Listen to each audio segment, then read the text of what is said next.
Welcome back, and here is a health informatics data and AI talk, focusing on how even in this age of super smart AI like ChatGPT, Yeah. sometimes smaller and more focused AI tools are the real heroes. Interesting. You know, those powerful large language models like GPT-4. Yeah. They're impressive generalists, but as this article highlights, they sometimes struggle in highly specialized fields like digital pathology. It's fascinating. Yeah. It's not just about the amount of data these general AI models are trained on, but the type of data. Think of it like this. You wouldn't ask a general practitioner to perform brain surgery, right? Right. You'd want a neurosurgeon, someone who's deeply immersed in that specific area. Okay, I see where you're going with this. Yeah. So digital pathology, which uses scanners to analyze images of tissues on slides, is kind of like the brain surgery of the medical world, at least when it comes to AI. Exactly. It's a rapidly growing field with a constant influx of new research algorithms and data sets. Right. Keeping up with it all is a Herculean task, even for seasoned experts. Wow. And that's where these domain-specific AI tools come in. They're the specialists trained specifically on the nuances of digital pathology data. So instead of trying to be a jack of all trades, Yeah. these AI tools are masters of one. Exactly. That makes a lot of sense. Yeah. And the article mentions a few examples, right? Right. Like, There's Frugal GPT, which is a clever way to use LLMs more cost-effectively by focusing their attention on specific queries within the domain. And then there's BioBERT, which is a language model trained exclusively on biomedical texts. Wait, so just by training these models on specialized data, they become significantly better at handling tasks in that specific area? Absolutely. The impact is huge. Wow. The authors of this Lancet piece even developed their own domain-specific AI tool for digital pathology research called GPT-4 DFCI RAG. GPT-4 DFCI RAG. Yeah, That's a mouthful. it is. Break that down for me. What makes this tool so special? So it's all about the combination of a powerful language model, Okay. GPT-4, with a system called Retrieval Augmented Generation, or RAG. Okay. Imagine having access to a massive library containing over 650 digital pathology publications. That's over 14,000 pages of incredibly specialized knowledge. Okay, so this RAG system is like a super-powered search engine for digital pathology research. That's a great way to put it. Right. GPT-4 DFCI RAG can sift through this vast database and retrieve the most relevant information to answer highly specific questions. So you're telling me that this tool can essentially tap into the collective knowledge of hundreds of research papers. Exactly. That sounds incredibly powerful, especially for researchers trying to stay on top of the latest developments. Yeah. But what about those hallucinations we often hear about with general AI, where they make up information? Right. Does GPT-4 DFCI RAG have that problem? That's one of the key advantages here. Because GPT-4 DFCI RAG only uses information from its curated database of digital pathology research, it's far less likely to hallucinate or provide inaccurate information. Gotcha. The authors actually put it to the test, comparing its performance to general ChatGPT-4 on a series of complex digital pathology questions. And how did it stack up? GPT-4 DFCI RAG consistently provided more accurate, relevant, and hallucination-free answers. It's a great example of how focusing AI's power on a specific domain can yield remarkable results. That's pretty impressive. Yeah. But this all sounds very research-focused. Right. What about applications for pathologists in their day-to-day work? Sure. I imagine they could benefit from this kind of specialized AI power too, right? Absolutely. And that's where tools like PathML come in. The researchers behind this article actually combined PathML, a tool that simplifies digital pathology analysis, with ChatGPT-4 to create a chatbot-like interface. A chatbot for pathology. Okay, now I'm really curious. So imagine you're a pathologist and need to measure the density of a specific type of cell in a tissue sample. Instead of having to write complex code, you can simply ask this PathML ChatGPT-4 tool a question in plain English, just like you'd ask a colleague.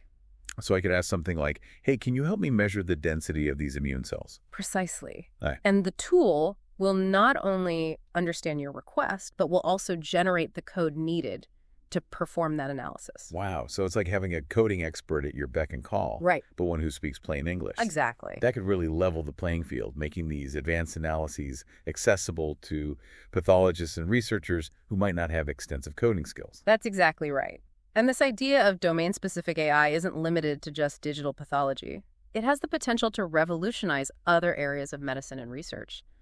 Think about how much time researchers spend on systematic reviews trying to synthesize findings from countless studies. I can only imagine. It's like trying to find a needle in a haystack, except the haystack is made of scientific papers. The authors of this article suggest that specialized AI tools could automate much of that process, speeding up systematic reviews and helping researchers identify key insights much faster. That would be a game changer. Yeah. But hold on, if we're talking about AI analyzing vast amounts of data, especially sensitive medical data, what about patient privacy? That's a crucial consideration, and any responsible development of AI in healthcare needs to prioritize data security and patient confidentiality. But let's not get sidetracked. We were talking about the potential of these domain-specific tools. Right. You mentioned other applications beyond digital pathology and systematic reviews. What else is on the horizon? Well, imagine AI tools that can help public health experts analyze massive data sets to identify effective interventions for disease outbreaks. Oh, cool. Or AI systems that can accelerate drug discovery by analyzing chemical and protein data. There are even tools like Chimberta and ProtGPT-2 specifically designed for those tasks. It seems like the possibilities are almost endless. But with all this talk about specialized AI, are we saying that general AI, like ChatGPT, is no longer relevant? Not necessarily. The authors actually see a future where general AI and domain-specific AI work together. You might start with a general LLM to explore a broad research question, and then once you have a more focused problem to tackle, you turn to a specialized tool for deeper analysis. So it's like using different lenses to examine a specimen. First, you use a wide-angle lens to get the big picture, and then you switch to a higher magnification lens to see the fine details. A perfect analogy, and this idea of using the right tool for the right job is really at the heart of this shift towards domain-specific AI. Makes a lot of sense. Why try to force a general AI to be an expert in everything when you can create specialized tools that excel in their respective domains? And the best part is that these specialized tools can free up researchers and clinicians to focus on what they do best, thinking, critically solving complex problems, and ultimately improving patient care. It sounds like we're entering an era where AI is not just a novelty, but a truly indispensable partner in healthcare and research. I think that's a great way to put it. But we shouldn't forget that with this great power comes great responsibility. We need to ensure that these tools are developed and deployed ethically with careful consideration of their potential impact on society. What stands out to you about all of this? What strikes me is the potential of these domain-specific AI tools to democratize access to knowledge and expertise. Imagine a world where any researcher, regardless of their coding skills or resources, can leverage these powerful tools to ask complex questions, analyze data, and make groundbreaking discoveries. That's a really insightful observation, and it ties into the idea that AI, when used responsibly, can be a powerful force for good, breaking down barriers and empowering individuals. This has been a fascinating exploration of the world of domain-specific AI, and it's clear that we're only scratching the surface of its potential. But before we get too carried away at the possibilities, let's pause for a moment and consider the potential downsides. You're right, it's easy to get caught up in all the excitement, but it's important to remember that no technology is without its risks. Absolutely, and one of the key concerns with AI in healthcare is, the potential for bias. Can you elaborate on that a bit? Sure. What kind of biases are we talking about? Well, AI algorithms are trained on data, and that data can reflect existing biases in the real world.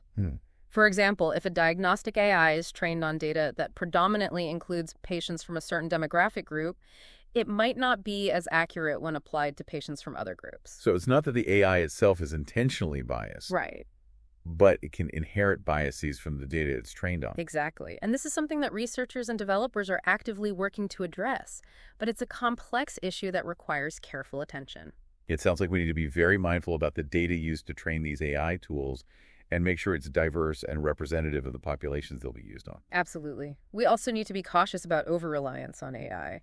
These tools should be seen as powerful aids to human decision-making, not replacements for human expertise. So it's not about handing over control to the machines, but rather about creating a collaborative partnership where AI empowers humans to make better decisions. That's a great way to put it.